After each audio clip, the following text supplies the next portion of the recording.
Hey, how's it going, everybody? Just kind of a open opinion rant thing that we've got for you today. This one has been kind of on my mind for a little bit, just in regards to kind of reactions that I had at San Diego for the winter major, and then kind of just reflections that I've had. If you guys haven't seen it, I've been doing a lot of like press interview stuff and one-on-one interviews, getting to know the people more. Someone referenced Travis Gafford, if you guys don't know, who used to be part of the League of Legends scene and did a lot of interviews, and they did Yahoo Sports for a while. Which is actually very heartwarming to have that comparison. But I've been taking a focus more so about the people and the personalities rather than the actual in-depth stuff of Rocket League. San Diego kind of put it in perspective, my approach, or I guess my feelings towards Rocket League right now. And a lot of it just seems to stem that I don't really enjoy playing the game anymore. Big moments in like Rocket League and RLCS and stuff are really, really cool. But I get my most enjoyment of talking to the players and personalities that I've become friends with and really respect over the years, as well as kind of just, as you guys have seen me sit and shoot with Chrome on stream and just having open dialogue and open conversations, kind of the podcasty chalkcast kind of stuff I've been having a lot of fun with. The reality though of Rocket League is, ironically the title of this video, but there is a lot of pros and cons to the fact that Rocket League doesn't have any competition. Rocket League as a game is very unique. There is nothing within its genre to compete with or compare to. So when you are a content creator, when you are a personality, when you are someone in the space, there is nothing for you to like bleed into or trickle into. Fan bases are either Rocket League fans or not, which isn't really good for the career, unless you obviously are one of the top percents, talking the Lethmers, the Musties, the Sunlesses and stuff. Waiton's also crushing it, and a bunch of others. Rocket League just isn't really a game that gives opportunity, which sounds kind of crazy in that regard. I'm talking more so like generalization, big picture kind of stuff. Like if I am an FPS content creator and I make FPS, another FPS comes out and I can also play it. But there is no other Rocket League racing sport sim type game. 2Ks, Maddens, all that kind of stuff. Like, it's just different. Rocket League is in a league of its own, and that's why we love it. It encapsulates the feeling of the perfect game feeling, where when you hit that 3-man passing play, or you have that 6-shot top left, you feel like you accomplished that, and translates very well from traditional sports that the Maddens, the NBA 2Ks and stuff just does not. And has become a reality that this channel is not only a niche within Rocket League, but then it's a niche of a niche with Rocket League news. And the amount of people that are interested in learning it has been a self-reflection thing. I, over the last 3, give or take, years, have been making both daily videos as well as high produced vids. A lot of people have been asking what's going on with the studio vids and why I've transitioned away. One is costs. It just, the grand scheme of things, people just don't care.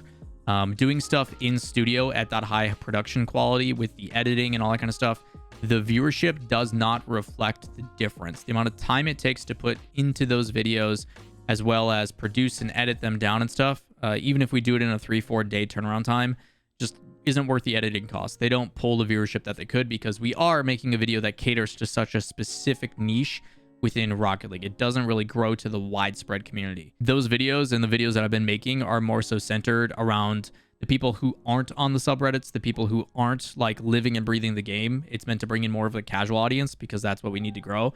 And I have seen benefits to that, but the difficulty is sometimes it feels disingenuous, because if you really want to get views, you have to do the clickbait, short TikTok type content that just doesn't really feel good, in my opinion. I've been putting a lot of efforts into behind the scenes work. I still, and want to clarify for you all, that I do want to continue to make content.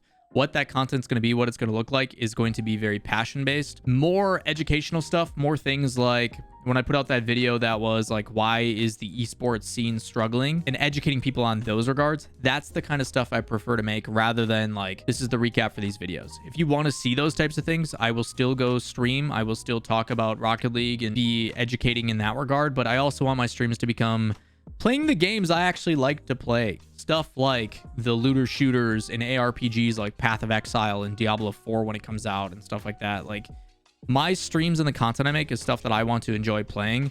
But I'm being as transparent as I can with you guys. I am taking more of a step back and doing behind the scenes work, because realistically, it has a bigger impact on the industry. Doing the more corporate, the C-suite level stuff, I've been doing a lot of consultation work. which does take me out of the limelight, but I still love casting. I still love doing on-camera work. I still have a massive passion to do it. And those opportunities, when I can, I will. You know, I being, again, transparent with you guys, I have stuff coming up with Intel and doing some VO work for like Apex, which is super exciting. I still am doing Day Zero broadcast for version 1. Who knows what's going to happen with their merger and stuff like that. I hope to continue to try to do that for other teams in the future. I hope to still do third-party events if they get hired for it. I did Gamers Without Borders last year. This year I'm not. Hopefully I get to do stuff with Gamers 8.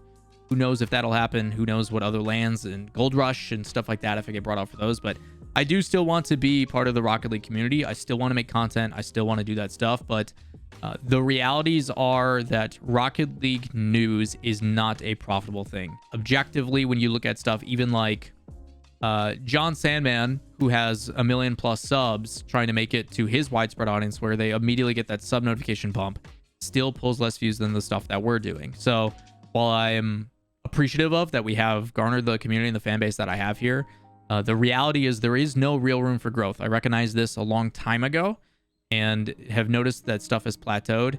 And no matter the production quality, the style, any of that kind of stuff, even with the goofy personality kind of stuff and the more memey stuff, it just doesn't really do it unless you have that already built-in fan base. It's tough to grow from otherwise. And there's a lot of things that I could do and experiment to grow it. I could continue to run tournaments, go back to doing stuff like the Brawl primarily, and doing more TO events and more show matches and all that kind of stuff, because that's honestly the best way right now.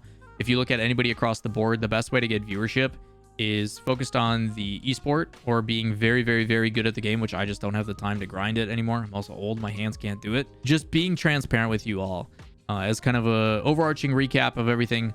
I'm still going to cover things that I deem important or big conversation topics. If we're having a really good conversation on stream one day and I'm like, you know what, that's a good topic for video and I think it's important, we'll probably put it on the YouTube channel. I might make a secondary YouTube channel and start from scratch again and do games that I enjoy. You know, things that are within the ARPG, FPS looter shooter genre or something like that. Games that I really enjoy playing, like Path of Exile, like Borderlands, like Redfall drops today when I'm recording this video. You know, things like that that I want to try to experiment with that just have more opportunities. While I have the mainstay games, other games of those genres actually exist while they don't in Rocket League. Plus things that I just enjoy find playing more, which is kind of a weird reality. I'm lucky that this consulting work that I do is sustainable and allows me to continue to do what I do. The cool thing about these consulting work things too is it means that I'm going to have a more proactive opportunity to make impacts and changes in not only this industry, but in Rocket League on both an immediate and direct approach, as well as stuff that provides opportunities to people in the community as well, both for fans as well as pros, players, coaches, etc. So I think that's exciting. While it's not as direct and I can't really tell you guys the specifics, maybe as time goes on and I do have more involvement, I can kind of peel back the curtain and share some of those details about what actually is going on behind the scenes in the high level, business level, corporate level, and not just the surface level stuff that we see, which I think is cool to be able to shed light on some of that stuff. And I don't know when it's going to happen. I don't know how it's going to happen. I hope to still provide stuff here and there.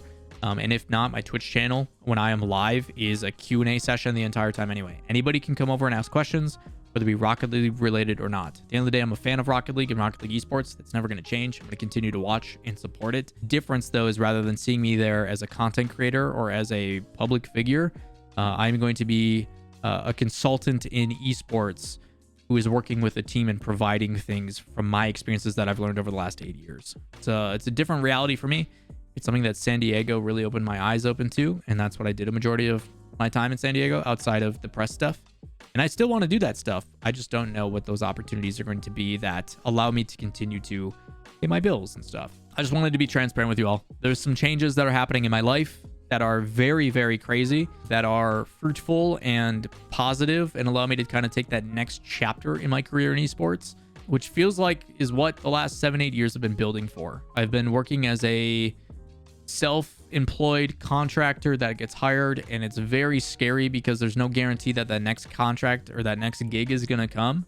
And some of this other stuff on retainer with a long-term contract is very exciting and provides some security, which I think we're all looking for, especially as I'm about to turn 32 and I'm not getting any younger. I don't know what things are going to look like. I don't know how much information I'm going to continue to share with the public because at the end of the day, it's my private life and things are going on. But I will say You will continue to see me at events. I will continue to say hello to people. I will still try to do my best to provide content that I deem worthy of a conversation or of discussion. If not, just know that my streams, twitch.tv/Lawler, are extremely laid back, extremely chill, always down to talk, discuss, and have open dialogue about whatever the heck's going on. So with that said, for anybody who's made it this far, greatly appreciate it. Thank you for all the kind support and all the things going on. I see all the comments all the time from people, which again means a ton, that are like, it doesn't matter what you do, I'm going to continue to support you because we appreciate you and not the specific stuff you're covering. So for those that continue to share that stuff, I greatly appreciate it. It is why I'm choosing to be transparent about this stuff. I don't want to just ghost this channel and be like, hey, like, why are things different now? I would like to give you guys at least a heads up. So yeah, I don't know what the future holds. There are some things that are taking up a lot of time, a lot of meetings, a lot of consulting stuff that I'm doing behind the scenes, which is really exciting and really fun. A lot of really interesting things I'm learning, as well as being able to share and help shape. But unfortunately, I can't go into the specifics of what that all entails due to NDAs. So that is going to do it for this video. Kind of weird to think about. What's next. But just know we're going to play a lot of games. We're going to have a lot of fun. And hopefully educate you guys about some stuff along the way.